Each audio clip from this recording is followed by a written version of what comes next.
So welcome everybody to the webinar. Can I formally introduce it to the audience? So the Society of Experimental Biology have been so kind as to give us this space and time and to set up this webinar so that we can share with you some of the things we've been doing across the country, actually, in terms of diversity in science, especially the intersection of art and science. So I'm Nick Freestone. And the genius behind the camera is Rebecca Ellerington, and she's facilitated enormously the setting up of this webinar. So we're very pleased to see everybody here, and we hope we make good use of your valuable time. So the webinar will explore the intersection between art and science, showcasing how creative practice can enhance scientific understanding, education, communication, and engagement. So many of us in the room are educators of one kind or another, and getting engagement from our learners is crucial to us. And many of us have gone off on this tangent of employing art, even in a scientific context, with our very linear brains to try and embellish our practice. The event was originally inspired by a collaborative project at Kingston University between the art and bioscience departments, where master's students, some of them will be talking later on, worked with pharmaceutical science students to look at their lives, the diverse lives of my diverse students, and produce artwork reflecting the themes of diversity in bioscience. The students' work will be hosted by the Society of Experimental Biology, and we'll be launching that site later on in this webinar, and it'll be accompanied by written reflections and short video interviews from the artists. The webinar builds on this by bringing together speakers from a variety of disciplines who use art and science in innovative ways, from enhancing learning and communicating complex research stories to promoting inclusion and well-being. Speakers will explore how science and art can enrich each other. Hopefully we'll have a roundtable discussion at the end where questions will be answered and more ideas generated. So we are very keen to listen from members of the audience, their ideas around the intersection of art and science and what we can meaningfully do in this area. So it's my great pleasure to introduce the first speaker. And the first speaker is from my own institution, Kingston University, Dr. Francesca Aragoni, and her talk will be entitled Transdisciplinary Teaching Integrating Art and Science. And if I might take a few seconds to polish up Dr. Aragoni's biography, here it is. She's an associate professor in physiology and pharmacology in the Department of Pharmacy at Kingston University. Her pioneering transdisciplinary teaching seamlessly integrates art and science. And Francesca is herself a fantastic artist and is pursuing a formal academic qualification in art, as well as her PhD in the biosciences. She's breaking traditional boundaries to enhance public understanding and revolutionize teaching practices in higher education. Her innovative approach not only informs and engages our diverse audiences, but also fosters creative and critical thinking. Her innovative approaches in nursing education especially earned her the Teaching Innovation of the Year Award in 2023, presented by the Student Nursing Times. That is just one of her many accolades. So I'll give over the floor to Dr. Francesca Aragoni. It's all yours, Francesca. Thanks, Nick. It's like, oh, stop it. Even though I wrote that myself. So I'm going to be sharing with you today a talk of work, some of the work. This is not by any means all of the work, but it's the stuff that people seem to really become excited by. So I thought I would, so hopefully I'll be able to share my slides. So hopefully you can see that.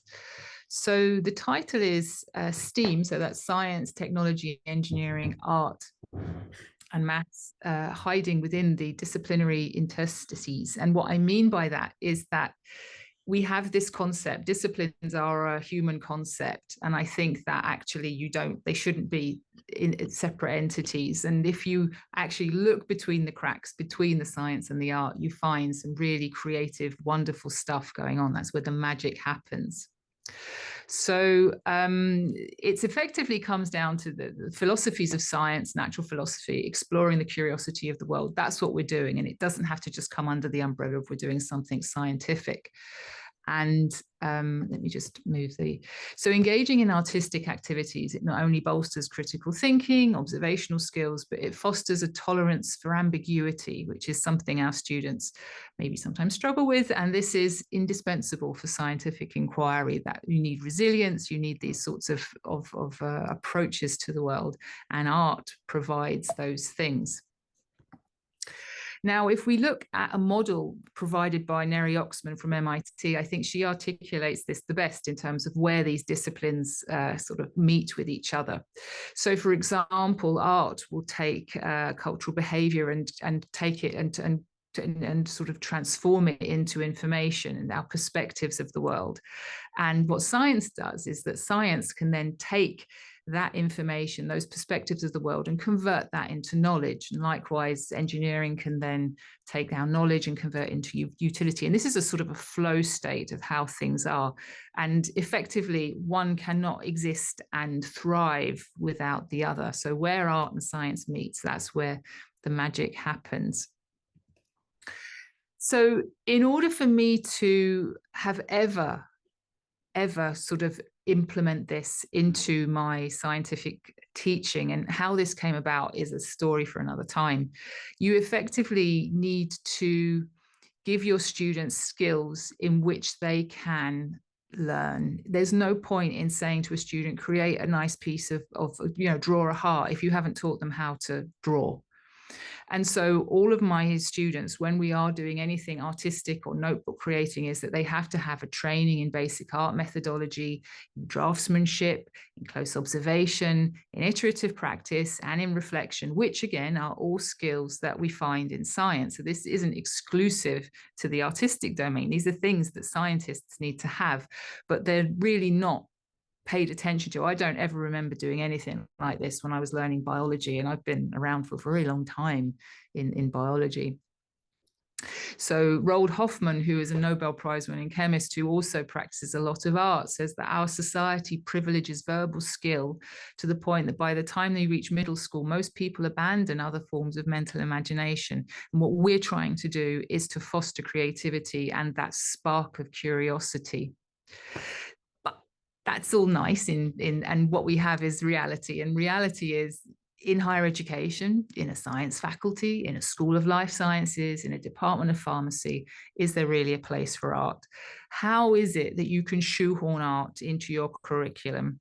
And so what I'm going to be doing is sharing with you a pilot study that I first undertook, which was kind of proof of principle, because before you go and you change any curricula, you have to demonstrate that it works. So done that. So I'm going to share with you that short pilot study, and then go on to show you the change in the curriculum that I have made and the outcome of that.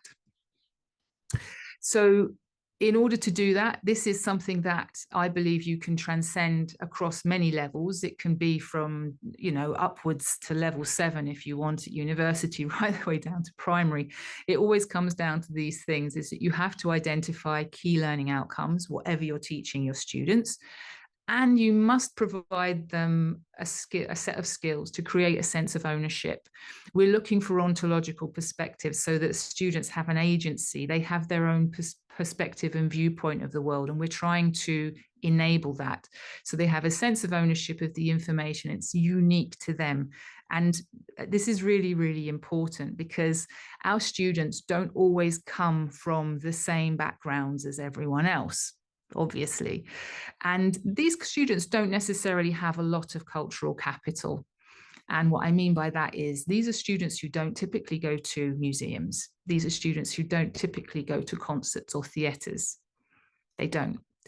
And so we find that our demographic in foundation year, which is the end curriculum I'm going to talk to you about, 58% of them come from the lowest 2 quintiles of multiple deprivation. 47% of them are the first in their families to attend higher education. 33% come from BTEC routes, 90% are BAME, and 75% of them commute between 50 and 150 minutes every day. So these are students who, I'd say, aren't very privileged, but they are at university trying to enter into a pharmacy course. So the first thing I did was a pilot study, and this was done over reading week. And it was getting students, volunteering students, and saying, hands up, who would like to come and learn about? Now, if you're going to do anything, it has to make it be slightly exciting. And I do teach a lot of cholinergic pharmacology. Rather than teach cholinergic pharmacology, it's much easier to say poison, if you know, because most cholinergic pharmacological antagonists and agonists are sort of some poisons at some level, and took it down into the plants that they can come from. So the title was The Pharmacognosy of Poisons, pharmacognosy being the extraction poisons within plants. And I met with a lady at Kingston School of Art who had connections at the Kew Royal Botanic Gardens, at the Economic Botany Collection, and also at the Royal School of Needlework. Bear with me, this is really cool. And so I put up posters at the end of my lectures. I teach hundreds of students, saying, who would like to, over reading week, spend 5 days with me? We learn to draw, we'll do a bit of needlework, we'll go to Kew, we'll go to Hampton Court Palace, which is where the School of Needlework is. I got 8 volunteers at the end out of hundreds. And these were mostly level 4 and 5 from pharmaceutical science and also level 4 pharmacy. And I wanted to enhance the approaches to learning. So we did the learning outcome, provided learning outcomes. There's no point in giving students learning outcomes. They don't read them. So I gave them a test to, you know, so this was how I couched the learning outcomes. So they were aware of what they had to learn. I gave them physical, tactile mechanisms by which they could learn, take notes, visual thinking tools to create ultimately a nature journal. To teach them skills which are novel, exciting, and fun. And I'll come back to this later on, is that there's no point in taking a student to any exhibition or a museum or Kew Gardens unless they know how to look at things, take notes, and to interact with the exhibition itself. We assume, we come across and we assume that you would know how to do this. And I think this is a big assumption. So I gave them a sort of so day one was effectively, let's learn how to, you know, draw effectively. So they learned about drawing, draftsmanship. This was the first day of 5. And the idea was this is what I want you to do, to create a learning journal and also create thoughts, observations, and feelings associated with the images that you're creating. And each student of my 8, I gave one medicinal plant to focus on. So some of them were duplicated. And these were plants that were found within the curriculum, within the pharmacy curriculum.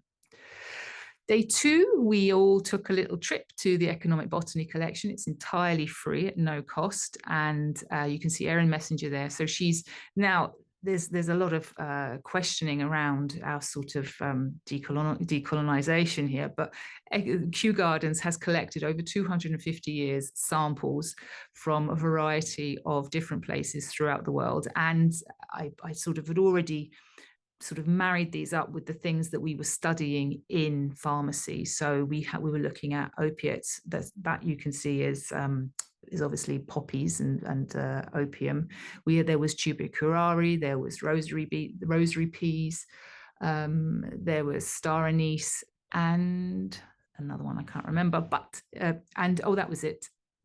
No, forgetting it. Anyway, so there are a whole variety of things that they could study, and the idea was that they were given one plant to study. You learn about that, do what you like with it, but we're going to do some drawing with it. So they had obviously already knew what they were studying, so they were really invested in finding out more about their plant.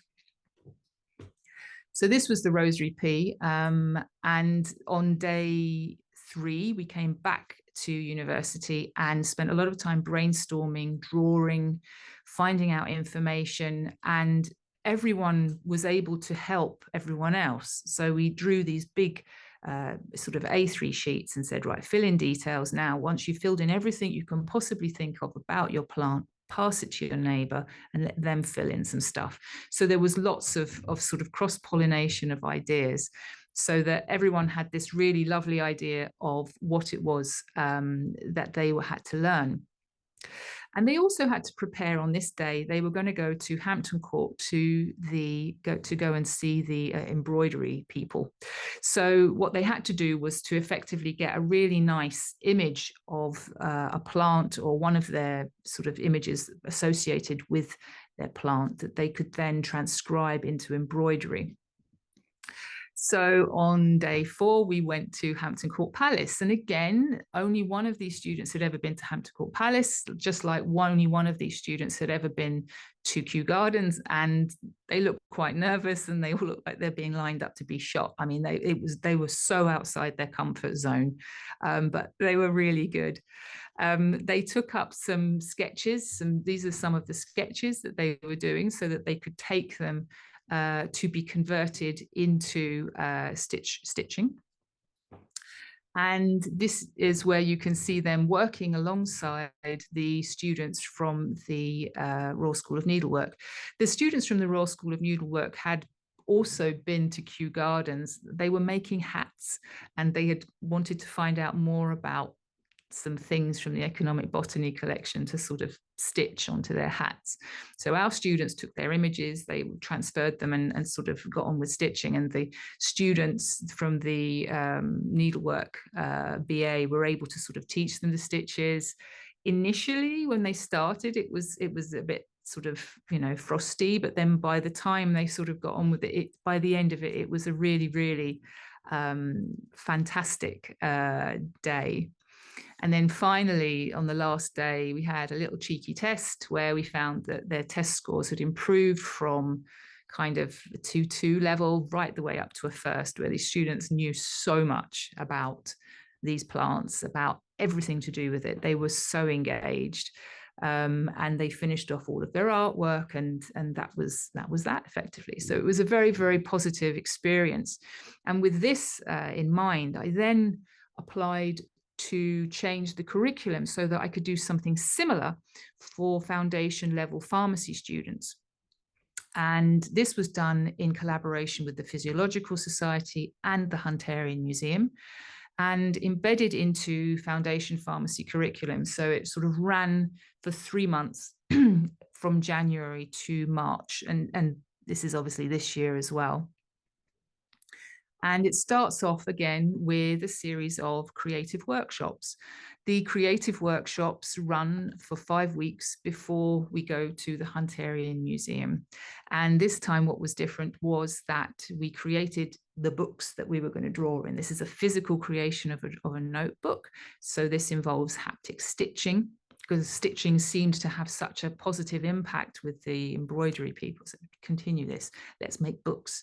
Visual note-taking, sketch noting, sketching and drawing, information retrieval, photography, accurate and close observation, all the critical thinking, small tests, all of these things were done in 5 weeks leading up to our visit to the Hunterian Museum, so that students could go to the museum and be prepared to take appropriate notes and to be able to, cogitate on what it was they were seeing rather than just walk through, which it's a very small exhibition.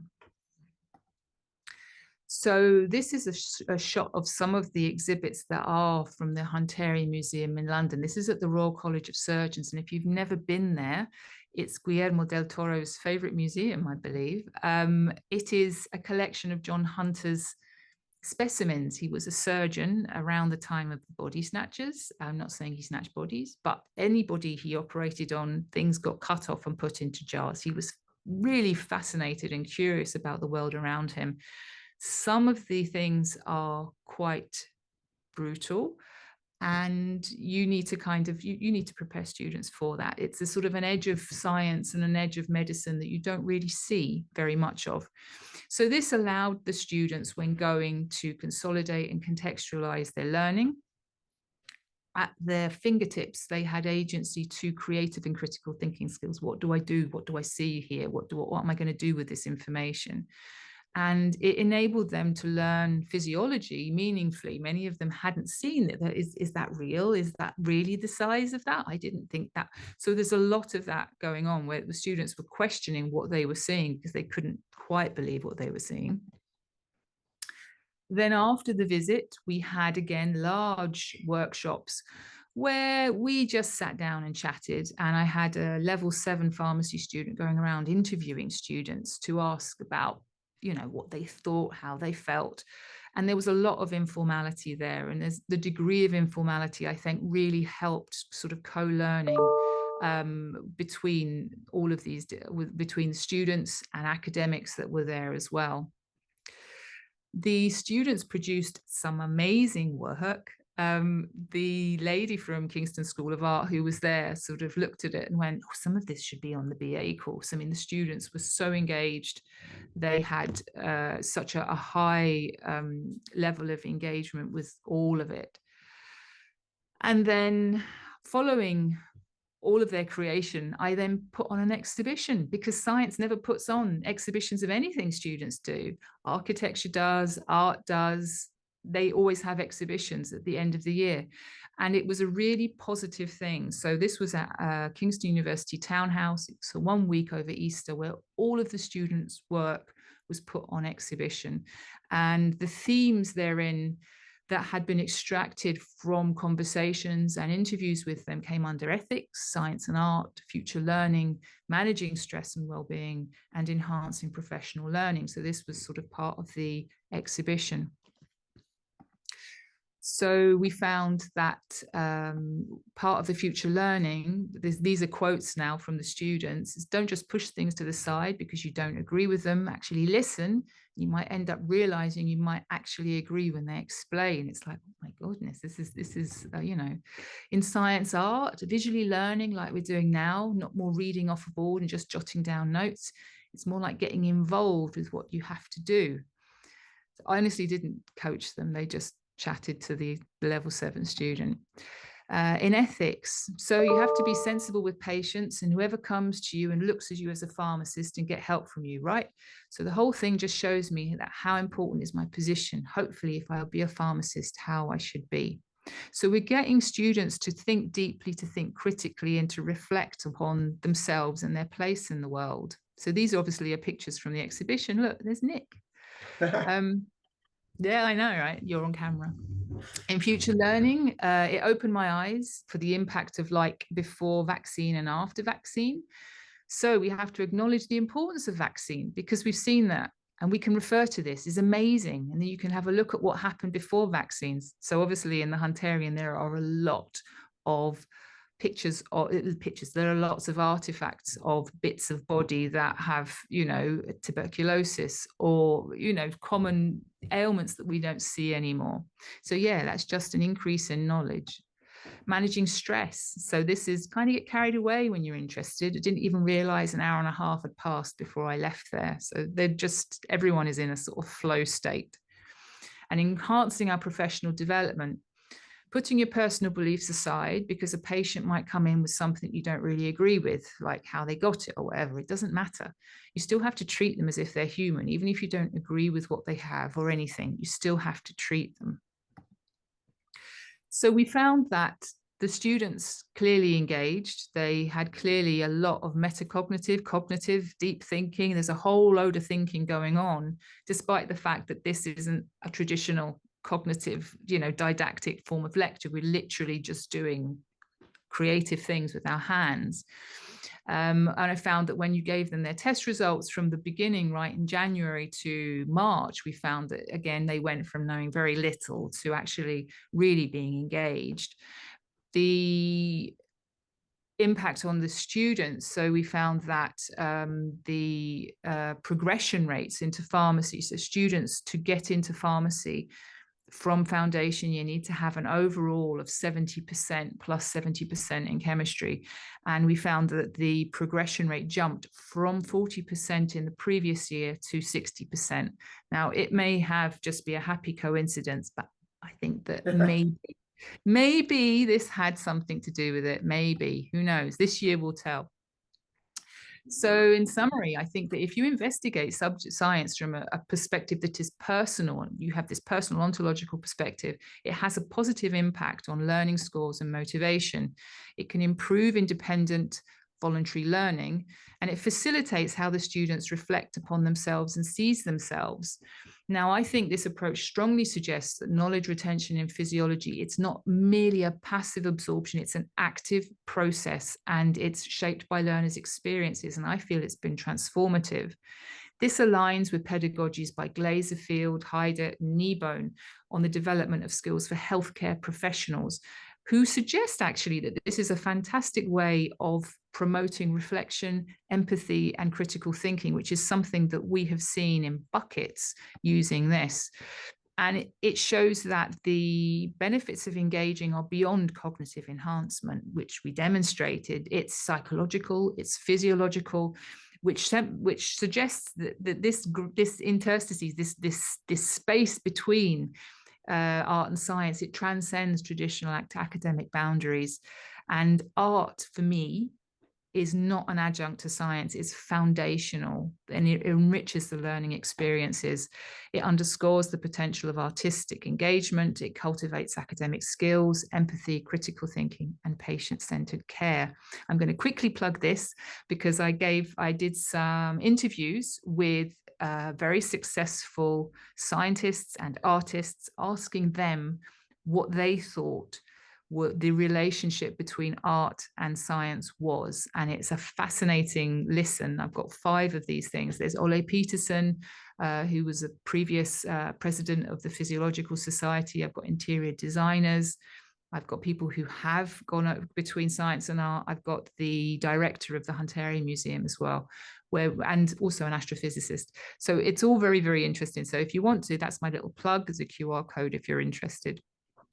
I'd also like to acknowledge the Hunterian Museum and Dawn Kemp, the Physiological Society, Erin Messenger from the Kew Gardens, Angie Wyman from the Royal School of Needlework, Claire Conway from Kingston School of Art, and Ole Peterson. So thank you very much. See, stop sharing. Thank you very much, Francesca, for a fantastic talk. That was brilliant. Thank you very much. We will have time for discussion and questions at the end if you're going to hang around, colleagues. But in the interest of time, I'm going to whisk us along to the next art form to inform our science practice. And this comes from Dr. Christopher Torrance, who's at the Royal College of Surgeons in Ireland.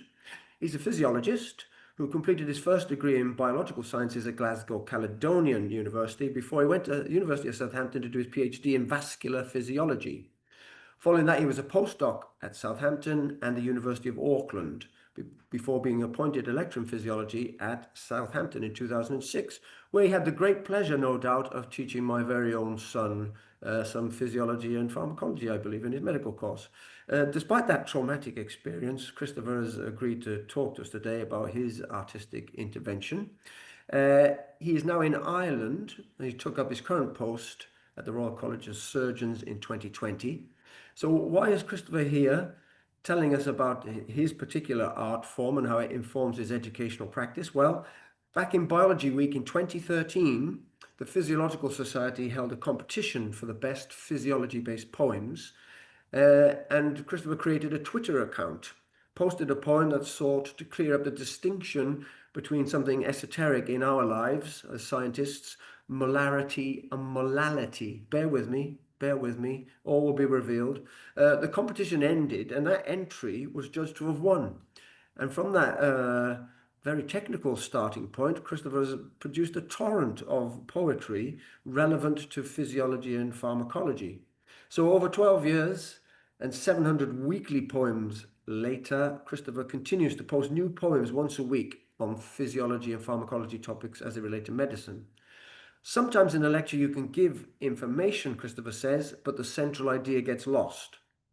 So using short limerick style poetry forces himself to get to the point and hopefully informs the student ideas as well. He hopes that they are useful as a different way of thinking about the material he's delivering. They may be more memorable than a sentence on a lecture slide in the way that we remember song lyrics from a song we haven't heard in years. He doesn't think the same thing is in play here, but then the structure of a verse in its meter and rhyme does provide the scaffolding that can make things easier to recall. But importantly, and my son can testify to this, most of all, though, learning should be fun, and Christopher does introduce fun into his educational setting. So I'll be quiet now and let Christopher entertain us. Yeah, no question. Hang on a second. I'll just share. I've made a few slides. Can you hear me okay? Yes. Yeah, that's super. So I've got a few slides, which you've kind of alluded to. Oh, I seem to have paused. Yeah. Am I still? We can still hear you, but we can't Yeah. see your sheet. Everything seems to have frozen my end, but that's okay. I shall.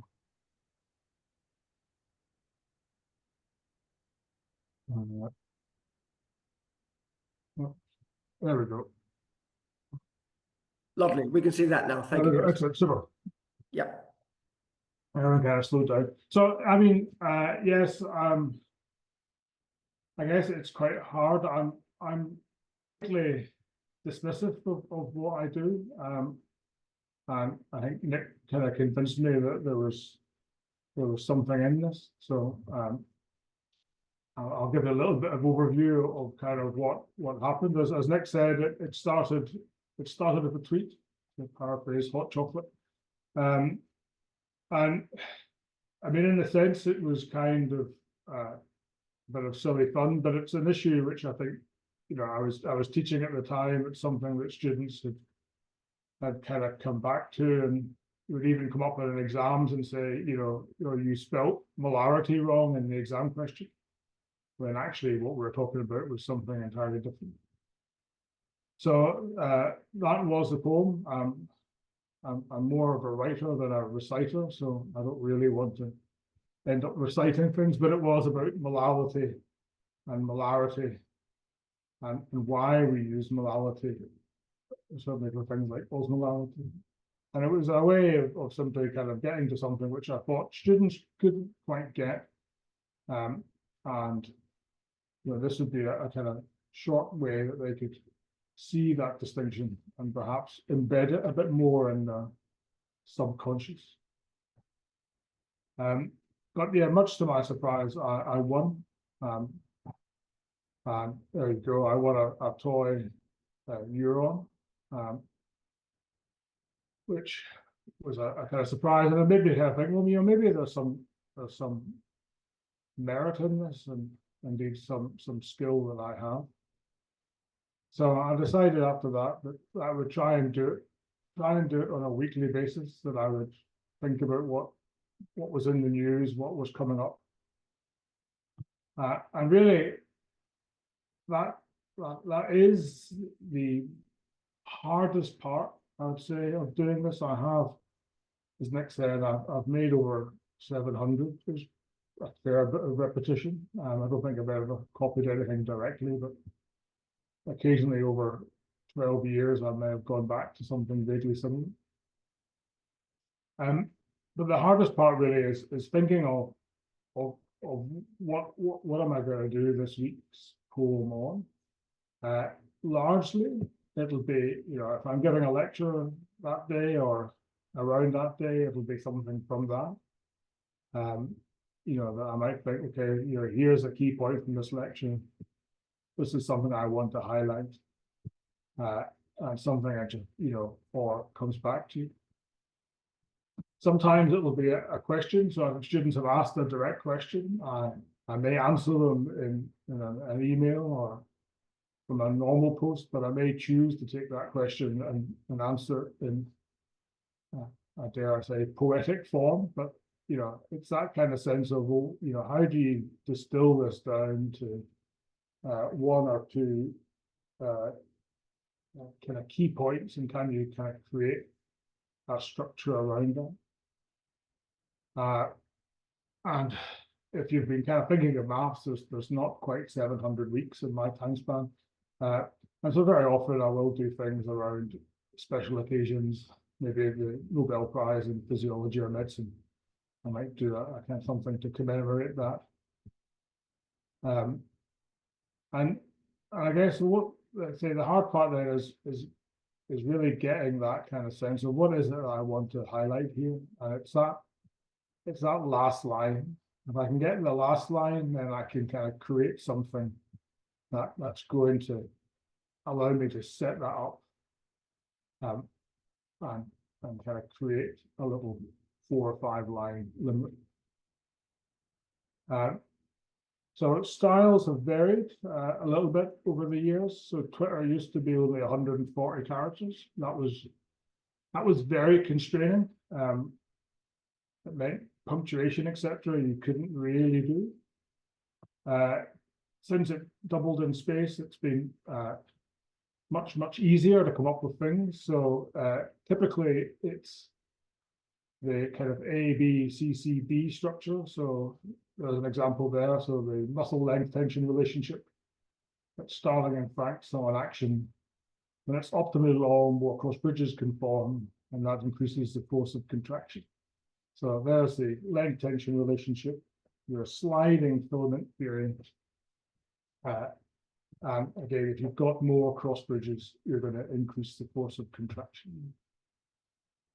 Other times, it might just be a simple A, B, C, B. So there's a distinction between what's an opioid and what's an opiate. Depends on whether it's synthetic or naturally derived. And then very occasionally, I've deviated into haikus. Actually, one of my favorites is that one there, mainly because it mentions nodes of wellbeing. But I tend not to do too many in that form. And again, it's all about kind of having that final line. How am I going to set up this this key issue that I think is important? And then this comes back really into the kind of pros and cons, and it's, you know, so that the pro is that you really are highlighting kind of 1 or 2 bits of key information, and you know, we're not long after exam periods. You know, students are saying, "Oh, it's, you know, I've got so many lectures to go through," and then kind of, you know, like that's 40 odd slides, and it's so many lectures, and I'm kind of thinking, you know, actually, you know, well, not every point in a lecture is, you know, carries the same weight. You know, the whole point of a lecture is you may talk for 40 minutes, but you're not kind of passing out information that's all of equal value. You're having to think, how am I going to deliver this over 40 minutes? I'm going to create situations, I'm going to get to a key point, I'm going to bring it back, I'm going to create something different. So, you know, if you took that, you know, not every word in that slide deck has equal value. So maybe it's creating this sense that there are really crucial things that you need to learn from that lecture. And that's really the point. I think the short style means that you can't elaborate.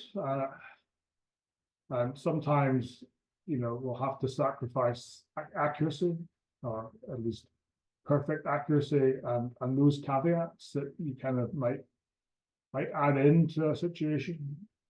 But in many ways, these probably confuse things more than clarify. And if you're you don't have the space to, you know, offer things where that's not always true, you know, it gives much more clarity about a topic. So, you know, by making it relatively short, it does allow a bit more clarity as you get rid of all the kind of nuance around them. As I said earlier in the blog that Nick read, you know, I think they are quite easy to remember. They are, you know, the whole point of that kind of limerick style is that you know, they do kind of stick in your head. But you know, if you can remember the last bit, you can almost kind of reconstruct, because you kind of know how many syllables you know that they're going to have to ultimately rhyme. And you can recreate that. So again, it's a nice way of kind of driving things into memory in the way that a lecture doesn't. And again, this then comes back. This was a recent one I did about the Starling equation, and really the importance of the subglycocalyx space, which because again, it's probably not the interstitial oncotic pressure, it's the glycocalyx that drives filtration. So feedback, you know, I tend not to do this directly. It's partly a tangential thing that I do mainly for fun. You know, I kind of will pepper them through lectures from time to time, but you know, generally it's kind of organic that students found it. I don't tend to get, you know, massive amounts of feedback, other than the fact that I occasionally get sort of comments. So some students thought that I had no cons to my teaching, which was nice, and that I treated writing revision tips was a clear benefit. And occasionally I got invited to recite things and have a student telling me, which I actually refused, because, like I say, I'm more of a writer rather than a reciter. Most of the feedback I get usually comes from people who kind of comment directly on Twitter. And you know, that once had a nice community of people who kind of engage. Not so much these days, but you know, it's still kind of largely there.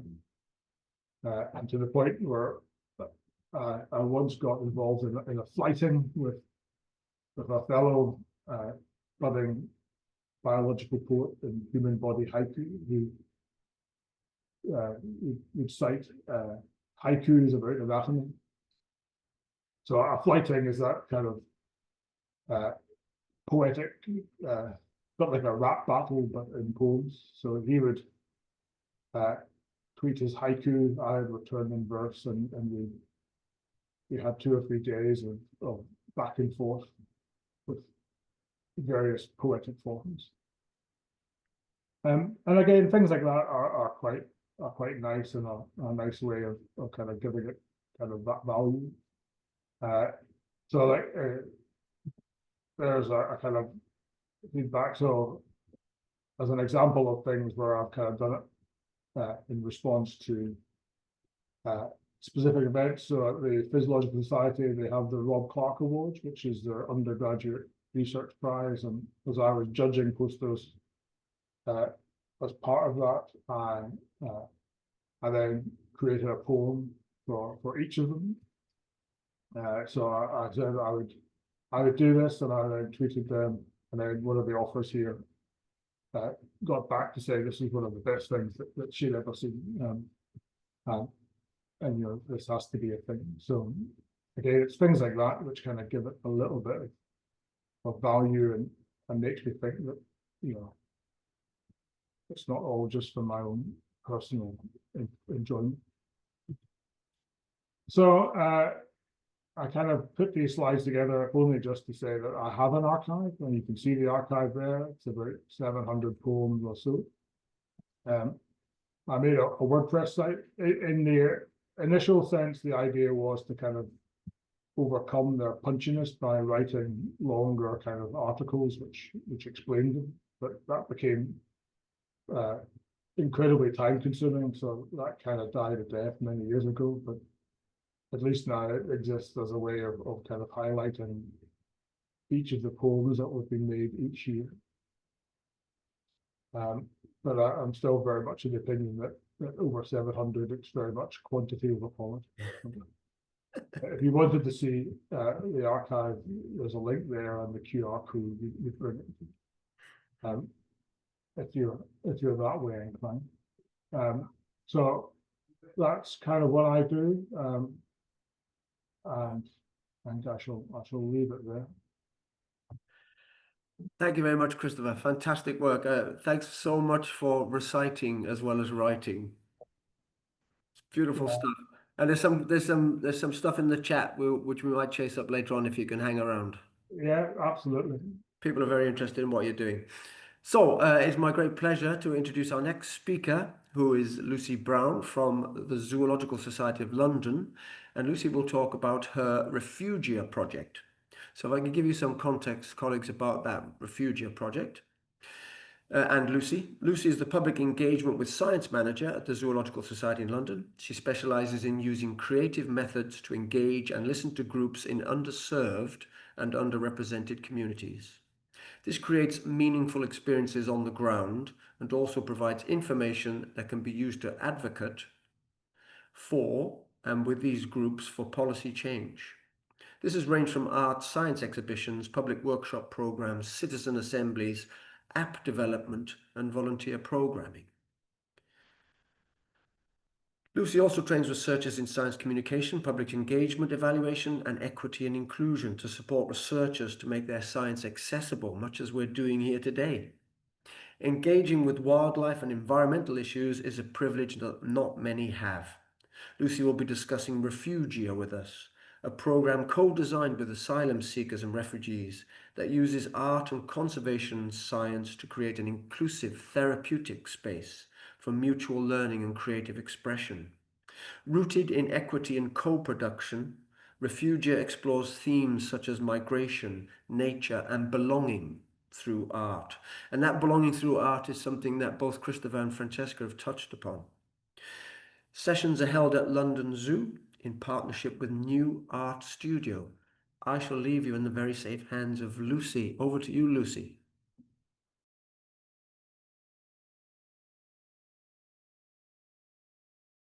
You're currently muted, Lucy. If you can unmute, please.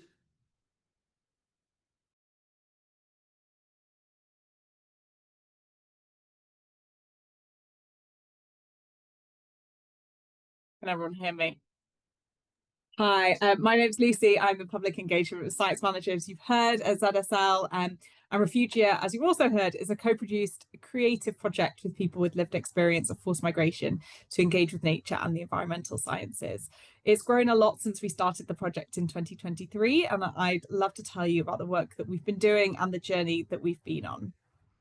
So I'm going to first take you through a timeline of where we've been. So we started in 2023 as our original project with the New Art Studio, and this was funded for 9 months by NERC, the Natural Environment Research Council.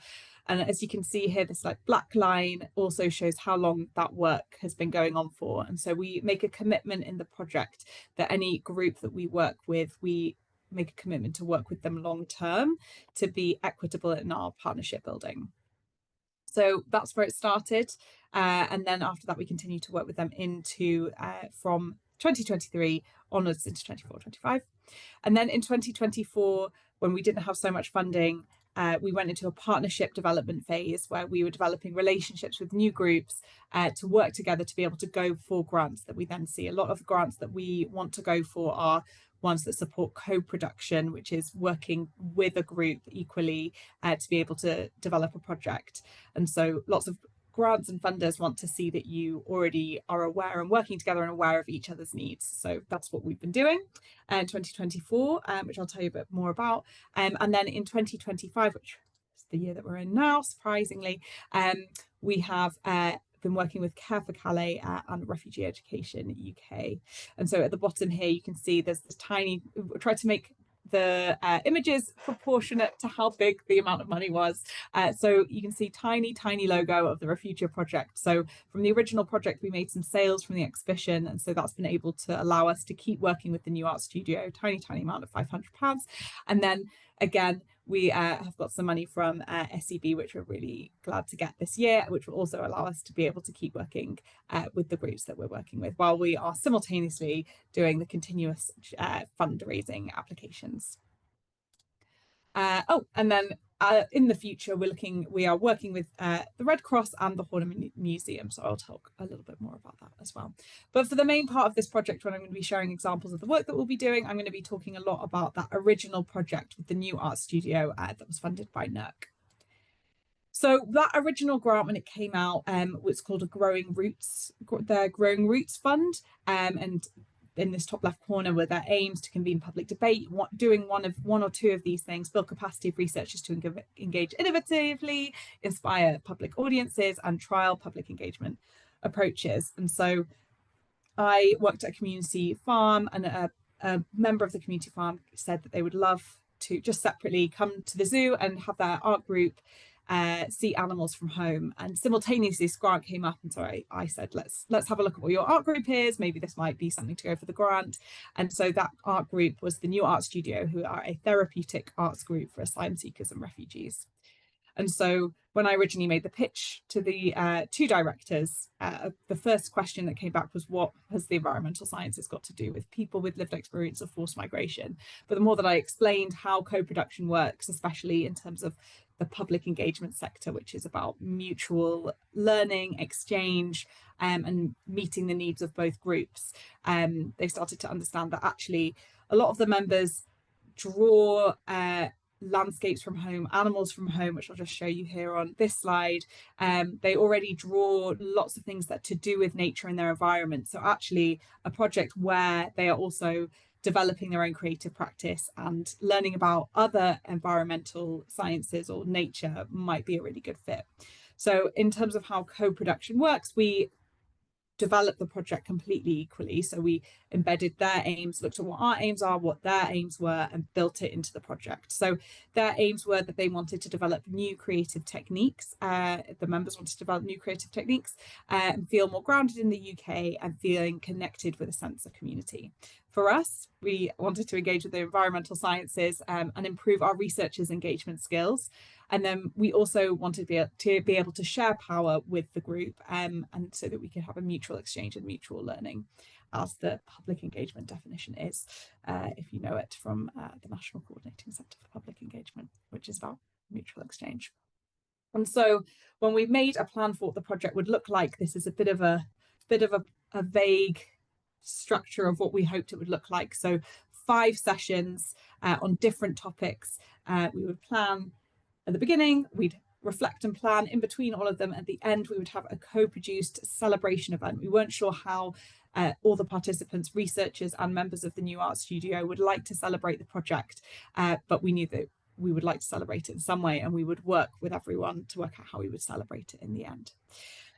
And we knew that in each session, we would do 3 things. We would include our environmental science. We have some biological archives, which are a lot like the ones spoken about at Kew, lots of things in jars, things that have been living and then not living for a very long time in jars, and specimens that are donated to us by Border Force that link a lot to our work and can be great for inspiration, sketching, and creative inspiration. And we also have our library and archives, which have a lot of prints that can also serve as inspiration. So each session would combine the 3 of those, and reducing reliance on language to completely transfer information.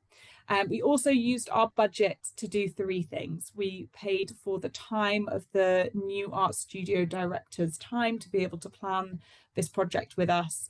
We paid for translators, and we also paid for resources.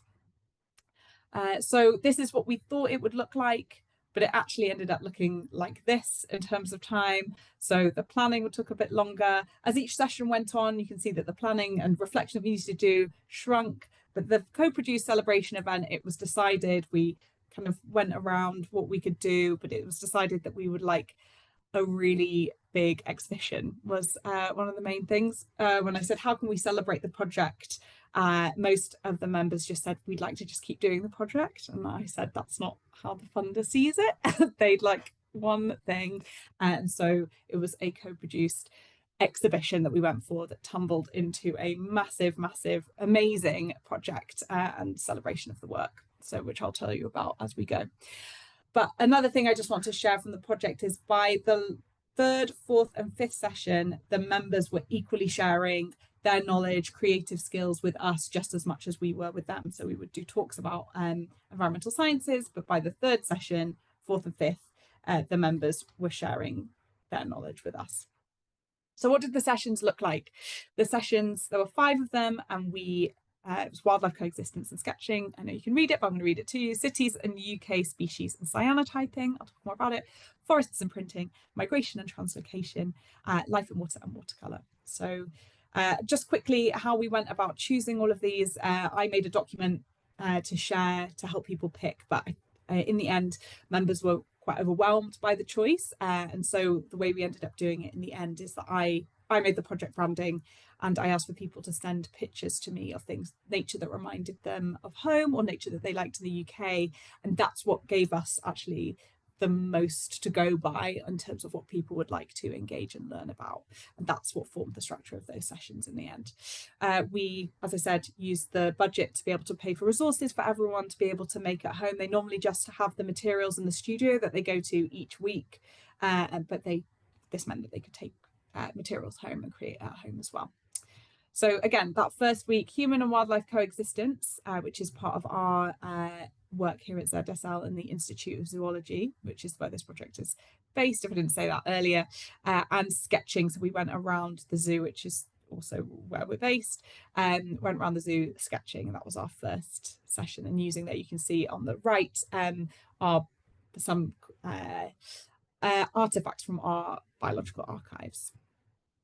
Again, sketching, you can see everyone sketching around the zoo. We've got cyanotyping here, which is using light sensitive paper. So it's where light hits the paper, it turns blue, and where it doesn't hit the paper, it's white.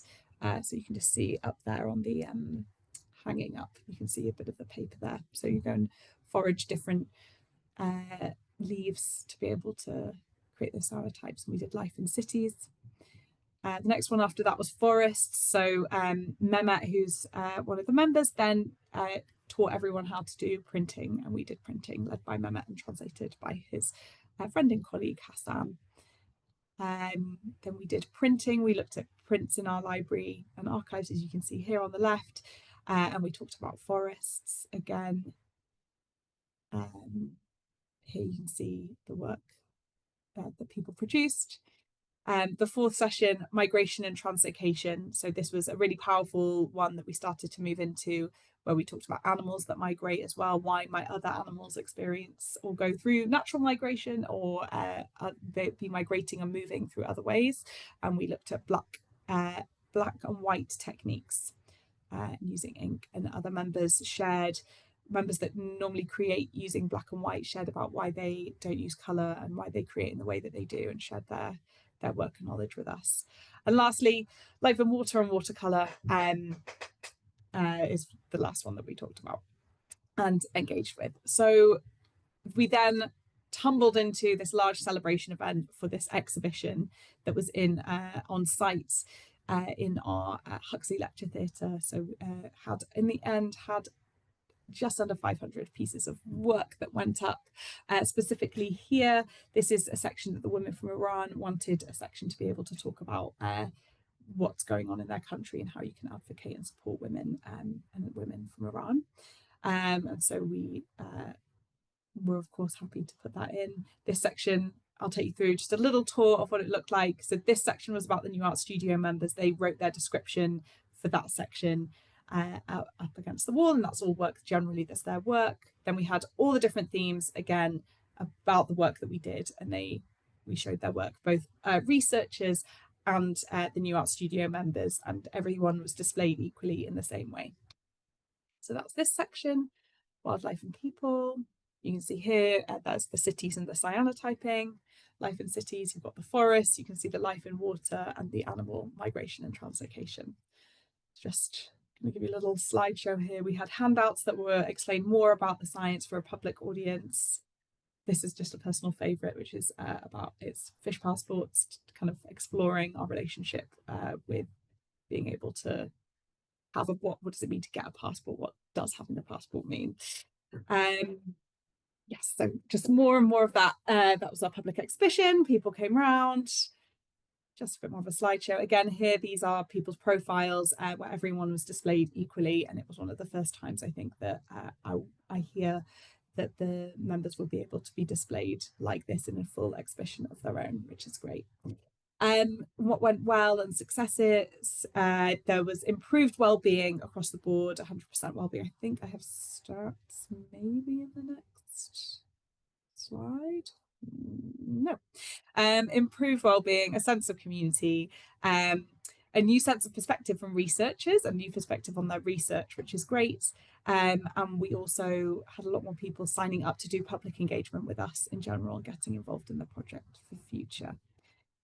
I think we have some quotes here from the New Art Studio and ZSL. I wanted to understand and see my talent and skills, my contribution to the community, and my involvement as a person in society. It's a very motivating experience to have a chance to exchange knowledge and experience with others. From ZSL researcher, I love being part of Refugia, and I got to know people that I would otherwise never have met, or got to hear new perspectives on life, science, and people's connection with nature. Again, we have more feedback. We have some more stats on the impact on well-being, the impact on how they engaged with wildlife and conservation, and their understanding and connectedness to wildlife. And we again have really positive stats from our research staff on being involved. So that's, I'm going to read all that out to you.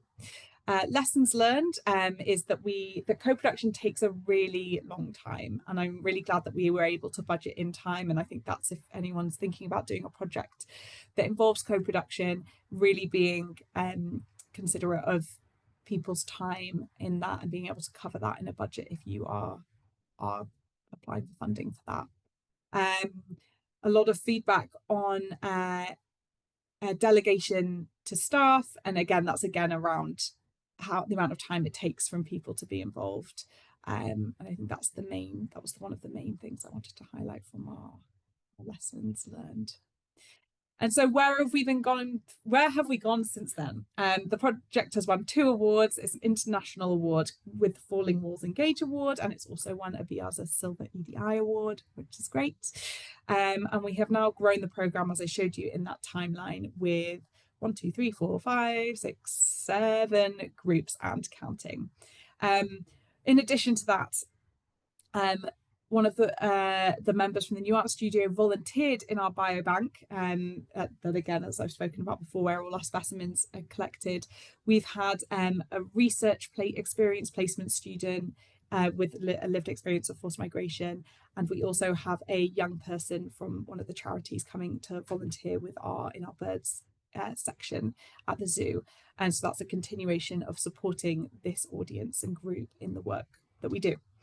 So what's coming up in Refugia? So we are, as I mentioned before, going to be working with the Red Cross in their Hackney branch.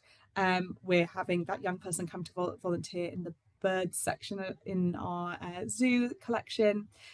We're hoping that the Horniman, we're in discussion about them being able to deliver the Refugia programme as part of their own programming. If anyone's also interested in looking into that and setting up an agreement to be able to do the same thing, then we'd love to chat, get in touch.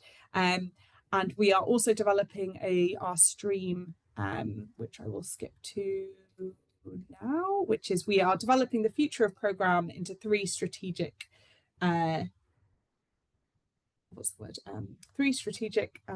pillars. And so the first one is the one that I've just talked to you about, which is using co-creating creative engagement with the environmental sciences. The second is to support young people with lived experience of forced migration to access higher education, specifically environmental science. And that's why we're working with Refugee Education UK. And then the third, which is what we would hope to work towards, but we are working out how we do it and we need funding to do it, is to support at-risk academics or scientists in exile to reintegrate into the environmental sciences community in the UK. So that's where we've expanded out from just that very small grant at the beginning. We're still applying for grants and we're still trying to get there, but at the moment it's a project that's having a lot of impact that we're all very proud of. So thanks so much for everyone that has supported us, and we're really looking forward to working on the project going forward.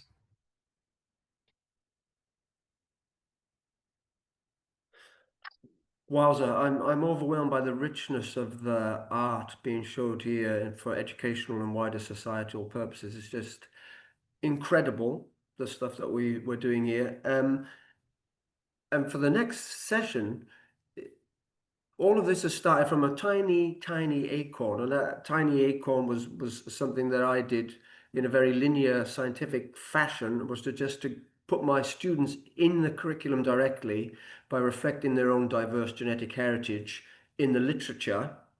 Uh, and then I took that notion, a very primitive notion, to my art colleagues, and they took it and really ran with it, and created something really wildly beyond my expectations and my imagination, to be honest with you, because I'm not very creative or thoughtful. And because of that initiative by my art colleagues, we've been able to develop this whole webinar today, which already has just been so sensational. And we haven't even come to the bit yet where we meet some of the artists from which this whole webinar has originated. So the next bit of the webinar is about this artistic lens on diversifying the curriculum in the biosciences, which was my original very primitive conception, which the art students have taken really up to the next level. And that was about a series of workshops I had with my students, along with Francesca, you've met here, and also Stephanie Black, an art colleague. And we introduced our pharmaceutical science students to the MA illustration students, and they had these very rich conversations which were facilitated by an artist, Revista Mera. And those conversations are about the lives of my very diverse cohorts in the pharmaceutical science program, about their culture, ethnicity, and genetic heritage, and about their personal life experiences. Through the lens of science, the university, their lives, and society, wider society. And those conversations led to this webinar in the end, but also some fantastic art. So in my very first primitive initial ramblings in this area, I thought I was just going to produce a resource for colleagues out there in the wider environment, which would be based on something which has been done by the Times, the New York Times is a bestseller about women in science. And that presented a cartoon-like figure of a famous woman scientist and then some little biographical information. And I thought I was going to use that to produce a resource for underrepresented scientists in the literature. So I took that idea to my art colleague. But from that very initial idea, the illustration students identified various barriers to entering professional fields such as science, and then they asked challenging questions about the nature of our own institution and the wider society, and the format that I'd asked them to use. So I immediately went into that environment and realized that my initial thinking was not very granular and not very nuanced. So therefore, the students themselves redefined the brief, and that was the important thing here for my art colleagues, that the students came to the conception and the ideas themselves. And the projects resulting from this were more aligned with the principles of decolonization and diversifying the curriculum that I originally came up with. So as a result of these rich and animated conversations which took place during these workshops, the MA illustration students began to visually interpret and represent the stories they'd heard involving the lives of my diverse science students. Now, interestingly, unbeknownst to me, one of the science students involved in these conversations came up with a physicist, a Nobel Prize winning physicist, and we've got a representation of them somewhere. Maybe that'll be in the exhibition, not presented in the webinar as such, but you can certainly see that later. But only last week I found out that that Nobel Prize winning Pakistani scientist is the great uncle of my student. So there's lots of connections being built all over the place, unbeknownst to me.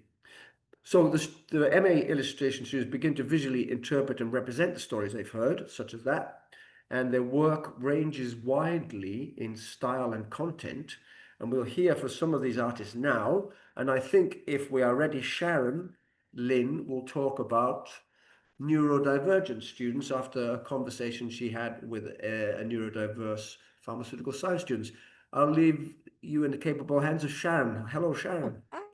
Hi, thank you, Nick, for opening that up. Yeah, so I'll just cut right to the chase, I guess. So I'm Sharon, and the piece that I created for that cohort or this event that Nick initiated was a piece of comic. And I think it's better if I just start sharing my screen right now to give you guys a visual company idea for this as well. Okay. Oh. Okay, are we seeing my screen right now? Yes, lovely. Thank you, Sharon. Okay, yeah, perfect. I thought that would help. So yeah, to give you guys an idea of what I created, this would probably would already be on the website, I think, as well. Yeah, so this all started with my conversation with a neurodivergent student in the cohort.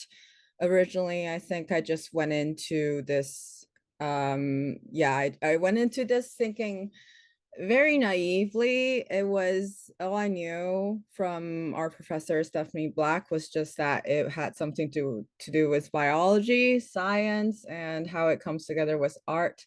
And it just so happens that my younger sister studies nursing biology, something that I really don't have much knowledge on.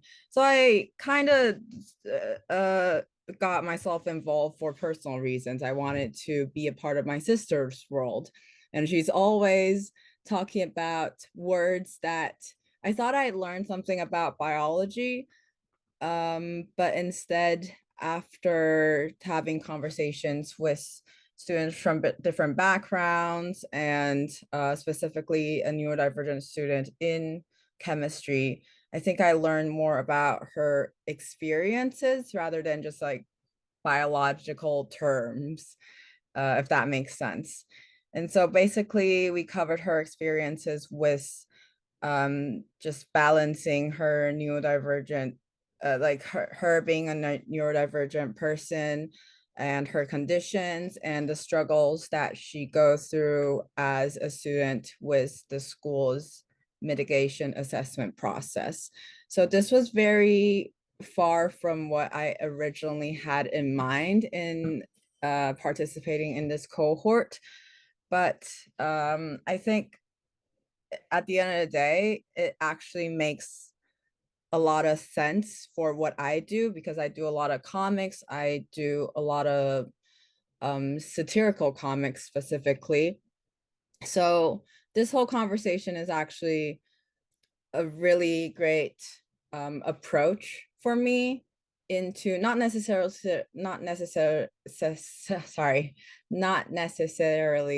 biology or science per se, but to combine my practice with these people in science and their personal experiences, because my practice is all about, well, daily conversations and interpersonal relations.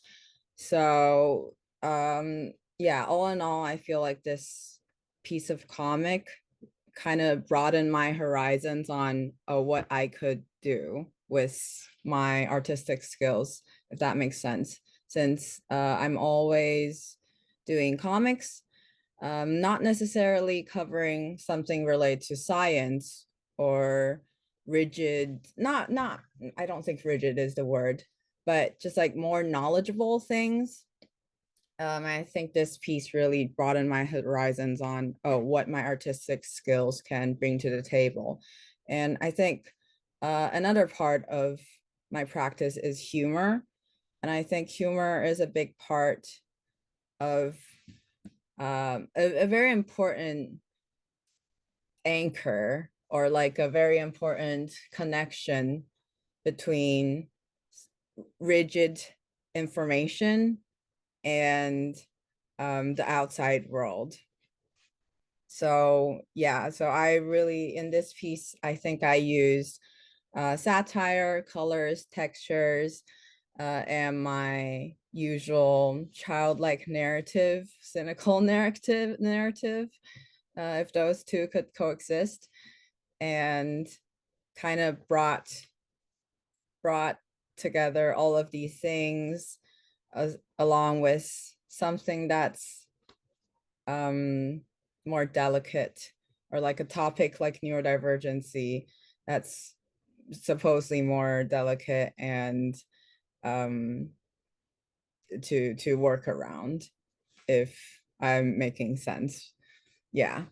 So yeah, basically that's my main takeaway of this cohort. And I think I really appreciate this opportunity to just do something that's out of my regular comfort zone, because I draw a lot of food.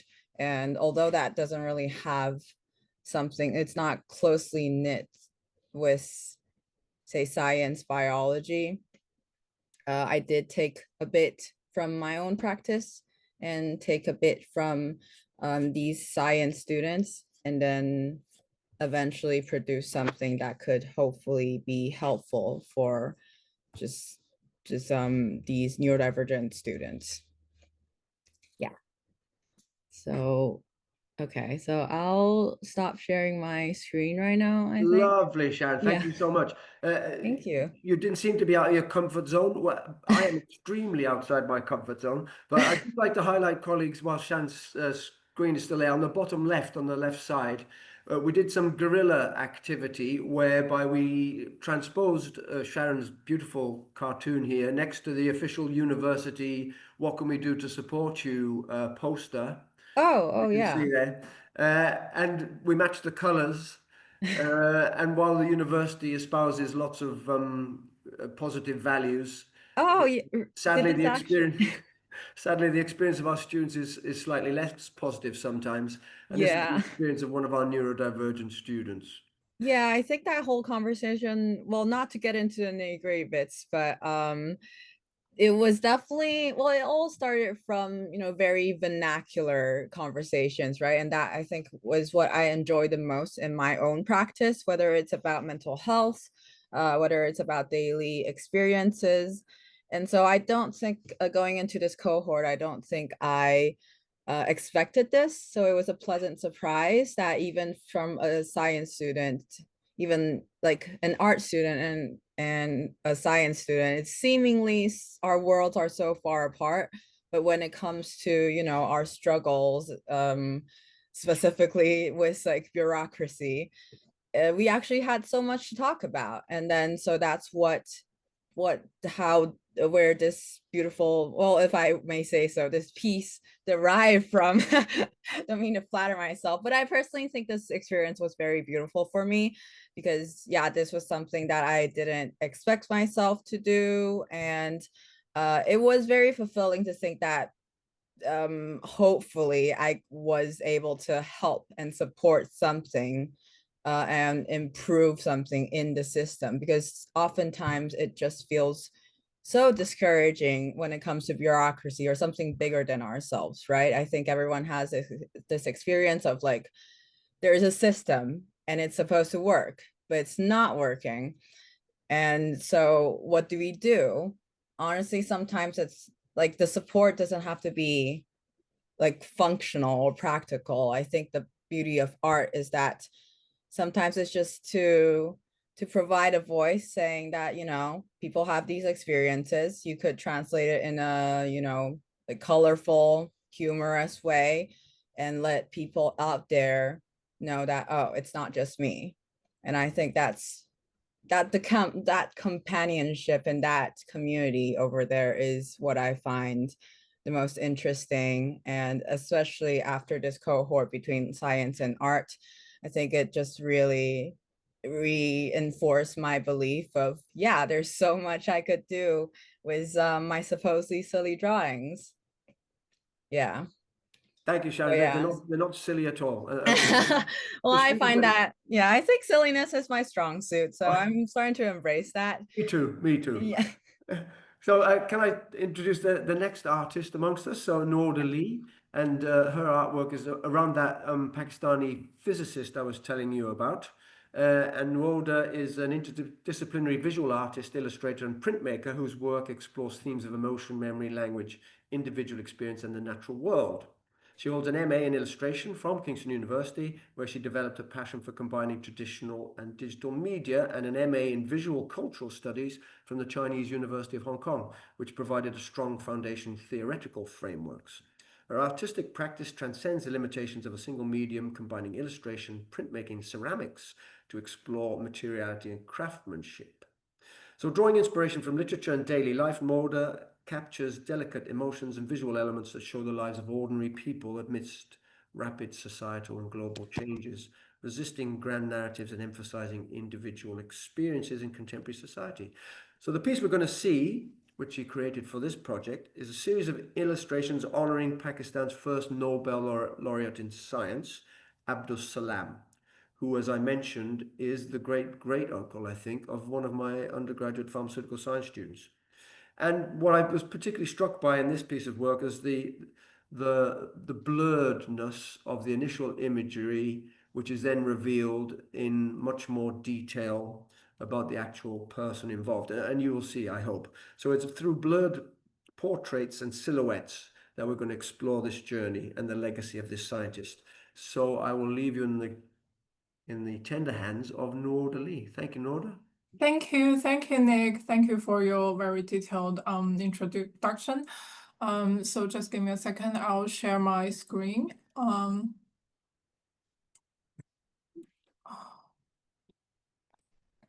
Yeah.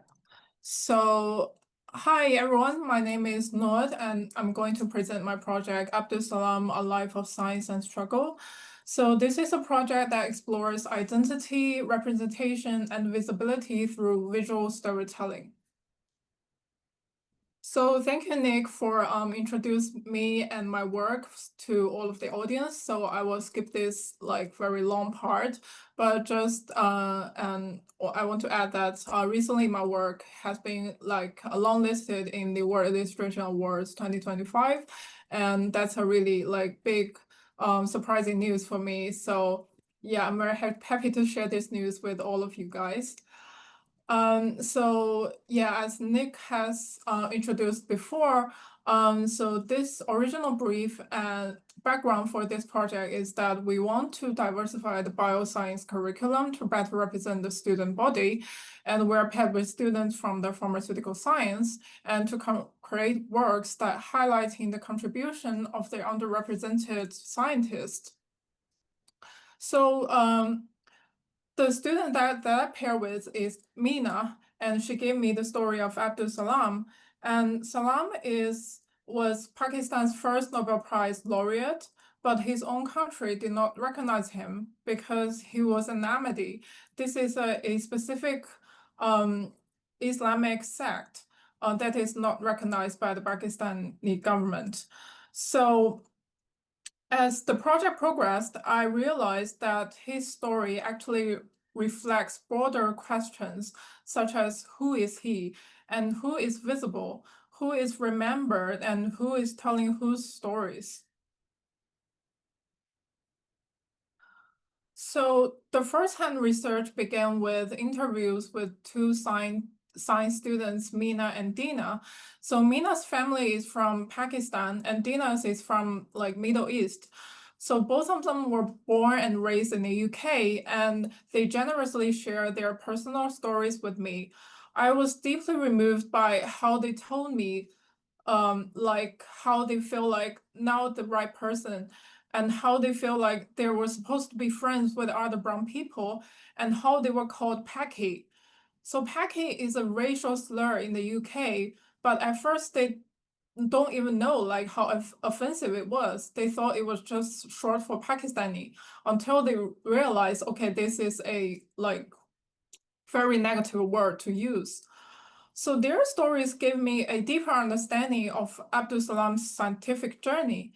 I mean, when we talk about Abdul Salam as a Nobel laureate, we often focus only on his success, but we also need to realize that he's very much likely to overcome far more barriers and far more difficulties to achieve this. So the second-hand research is, so first we got lectures from Ravisa and Stephanie, who is our tutors on this project, and received lots of valuable insights about decolonization and representation. And also, Mina's grandmother is actually Abdul Salam's niece, and she often told Mina about stories about his personal and professional struggles, especially the tension between his religious identity and his role as a scientist. I was also deeply inspired by the documentary Salam, the first asterisk Nobel laureate. So as you can see in this poster, the asterisks in the title actually replaced the word Muslim. So this is the words on his gravestone. So, but the word Muslim was later erased by the Pakistani government. So this documentary provided many personal interviews and emotional context, which deeply informed my later illustration. So in creating these illustrations, I paid close attention to how Salam, as well as many other scientists, are visually represented. So I don't want to portray him as just another academic elite or scientific genius. Like, for instance, as you can see in the left, in this portrait of Abdul Salam, located at the St. John's College at Cambridge University, he wears a suit and tie, and he stands in front of a blackboard filled with like mathematical numbers and equations. This is a very standard image of like scientists, of brilliance.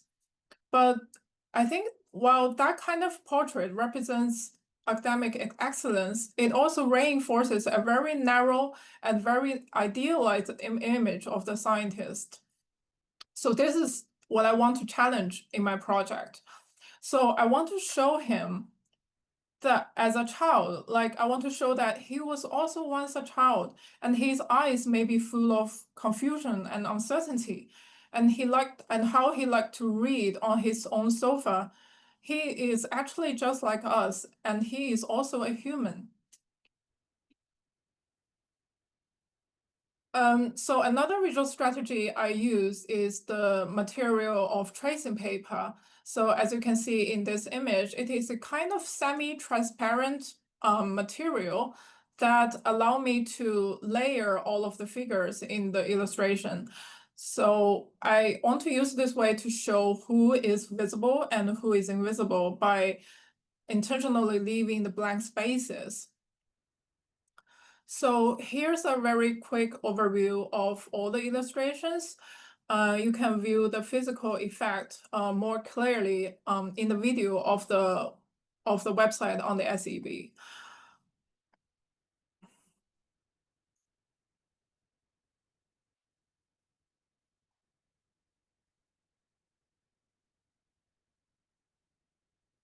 So for the final work, physical work, this is the first format that I created. I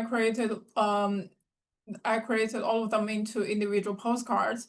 So each accompanied the background stories about Abdul Salam. So I want to invite the audience to actively reveal these stories by themselves and to give them a sense of agency and discovery. And later, I collected all of those images, stories, and turned them into a small zine, which is more portable and easier to read. And I also kept the tracing paper element, so viewers can still flip through and experience the flipping and revealing experience. I'm also very honored that last year, this work was also exhibited at the Thinkers Festival at Clare College in the University of Cambridge, organized by the Professor Monica in the Department of Sociology. And this work also receives lots of positive feedbacks. I'm very happy that Abdul Salam's stories and his life could be seen by like more people from like other fields. So to briefly summarize, I think Salam's brilliance, like many of other scientists, came alongside hardship and struggle, and art can be a really powerful tool to tell those invisible stories. And lastly, I think for the diversifying the curriculum, I think it's not just enough to just show those scientists. We also need to see them and to feel them and to truly understand their lives. So as to like better diversify the whole curriculum. Yeah, so that's the end of my presentation. Thank you so much for listening. If you are interested in my work, please feel free to email me or visit my website and social media. And lastly, I want to thank Mina for supporting my work. And also thanks to Ravista and Stephanie, who is not here today, but like they gave us lots of support. And also thank Nick for giving us this opportunity to like let this happen, to let our work reach a wider audience. And also thank to Rebecca, who like put lots of effort in building the website and organizing the whole session. Yeah, thank you so much. Thank you, Nuoda. And yes, and those thanks to Rebecca are really well placed. Rebecca's been fantastic. But thank you for a fantastic presentation, and really appreciated your work. That brings us to our next artist, and this is Summer Gao, and her artwork is called Silent Healing. So Summer is a creative artist and designer born in mainland China, currently based in London. She holds a master's degree in illustration from Kingston University with a focus on book design, illustration, and branding. Her work explores themes such as existential philosophy, the history and evolution of office chairs, and child psychology. Summer originally studied forestry in China as an undergraduate, so has some scientific training then, and her interdisciplinary background has fostered a lasting interest in the intersection of art and science. The piece she created for this project is an illustrated comic that links lip healing to uterine repair during menstruation. So you can see how far this project has come from my originally very scientific concept of having information about underrepresented scientists. So Summer's work highlights the female body's unseen efforts and the need for greater awareness of gynecological health. So I'm sure Summer's going to show us some fantastic imagery as she explains her work. Summer, over to you. Yeah, hello. I'm happy to join this meeting. Hi, and it's here to share the screen. Yeah. Hello, everyone. And I'm Summer Gao, and I'm an artist and designer born in mainland China and currently based in London. And this is my work called Silent Healing. And this piece I created is created just inspired by menstruation and the often invisible labor of the uterus. I used the imagery of lip skin healing, something we can easily see, to represent the monthly shedding and silent repair of the uterus, which we often overlook because it happens internally. And this idea just came from a discussion that the science student and I had about the women's menstrual problems. Based on her personal experience, she just mentioned that doctors tend to stereotype menstruation related to things as minor problems only caused by menstruation. However, just due to the individual differences, some women with other symptoms and problems with the uterus may exhibit signs similar to menstruation, which just leads to their actual problems being easily overlooked, such as pain caused by endometriosis. The doctors often mistakenly believe that this is just a normal reaction caused by menstruation. I think this makes me just think that even if women menstruate every month, but it still doesn't change the fact that the uterus can be ignored because we don't have a direct view of how it functions. So in contrast, I can notice my lip immediately once my lip bleeds. So this is why I just wanted to link them together. And before this project, and this is also a work that I created in the last semester of my MA illustration, and it's also like a work related to the field of science. It was just inspired by a surprising fact: the wheel office chair was first invented by Darwin. who came up with the theory of evolution. He put the wheels on his chair in his study so that he could just get to the specimens faster. Most of the time, people looked at chair in terms of toe, and I wanted to explore the evolution of the office chair from a biological perspective. And also what I learned from this workshop and also this work is just like, cause like my work is touched on topics from science and medicine, which can be quite complex because the theory, because I used to, in the past, I was a science student, so I know some theory of the science area that is very complex to explain to the public. So through this project, I just realized when you are trying to communicate these ideas to the public, the visuals just need to be really clear and easy to understand. That made me rethink how I used color and composition in illustration, making things more accessible without losing depth. So it was a very great learning experience in balancing information with visual storytelling. And I think why it's very important to connect science and art, because like artists can act as a bridge between science and the general public. Before studying art, I was actually in a science field, so I think how hard it can be just to explain the complex ideas, especially with all the technical terms and concepts. Illustration can simplify and visually explain things that are otherwise hard to grasp. It makes science more approachable and easier to connect with. So I think my work encourages people. I hope my work can just encourage people to rethink how we perceive menstruation, not as something minor, but as an incredible cycle of injury and healing happening every month.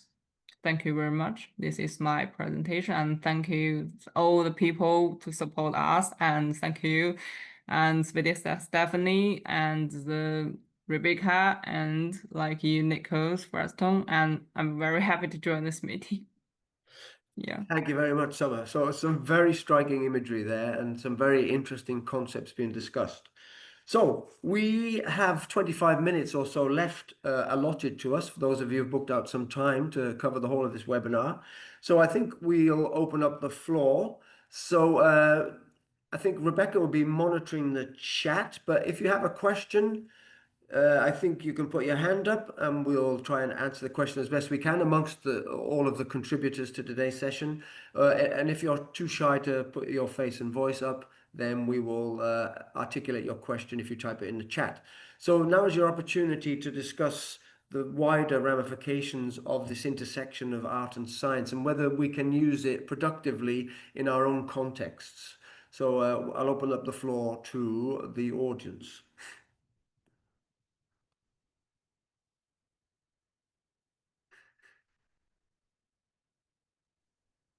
Shall we start, Nick? Ariel had a question in the chat earlier, which she had to leave, but I said I'd ask on her behalf. So maybe we can kick off with that one.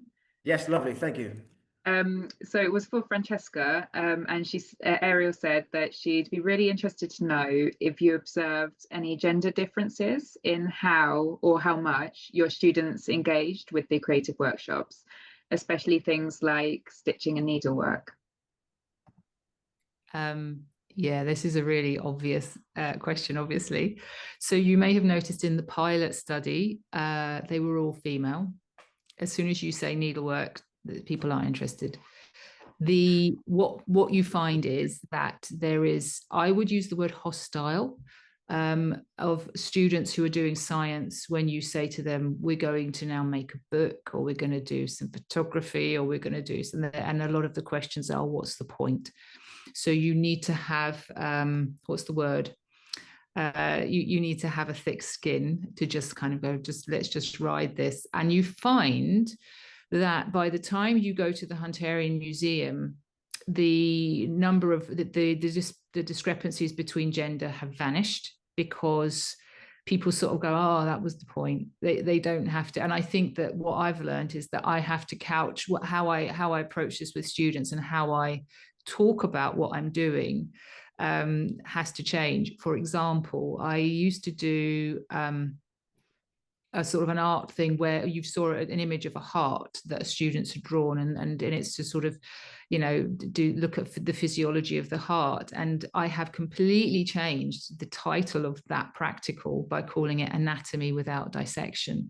If you couch things in a scientific tone, students are much more engaging with it. If you mention the word art, they don't like it at all, and I don't understand the visceral, it's virtually verging on hatred towards the arts from certain science subjects. It's not for them. It's not what they've signed up for. So yes, I find that observing that one particular gender is more hostile towards it, and quite happy to tell me to my face what they think of it than another.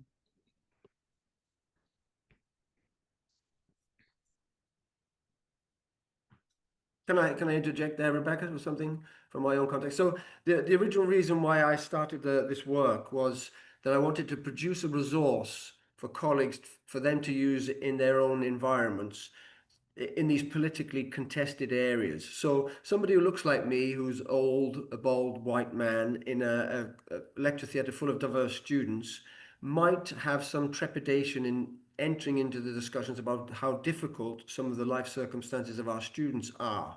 So I thought, given that level of difficulty and reluctance to engage in those politically orientated discourses, why don't I just produce a very simple resource for colleagues to use where they can let the students do the talking? So my aim in this juncture was to remove me from the conversation and place the curriculum explicitly in the hands of my students, because I would fear to cause offence and not be have a nuanced enough or careful enough conversation with them on my own behalf. So devolve the activity to the students.